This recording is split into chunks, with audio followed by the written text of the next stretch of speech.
Hello, we are Cardboard Superheroes. I'm Connor Lee. And I'm Bauer Lee. Welcome to our at-home Comic-Con Museum workshop. Normally during our live workshops, we teach you how to build this Thor hammer. Captain America shield or Wonder Woman shield. But during these weeks, we'll be teaching you how to build these awesome mini models.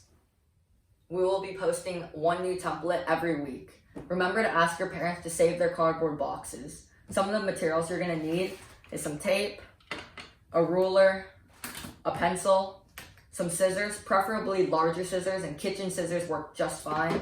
And also a hot glue gun. Please be careful with this because it can get hot, and trust me, we've had experience with burning ourselves. Some helpful tips when you're building out of cardboard are find the grooves of the cardboard, which is like a wave-like piece on the side. I'll put an image in more detail of it. And this way you can find out where to curve your piece. Also, I recommend using the edge of your table when you curve your piece because that way you can get a smooth curve.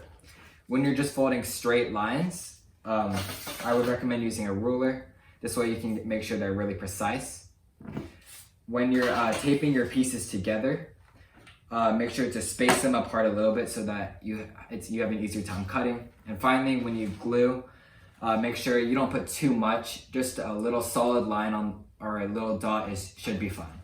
So now that you have learned some of the basic safety and tips, you can start building.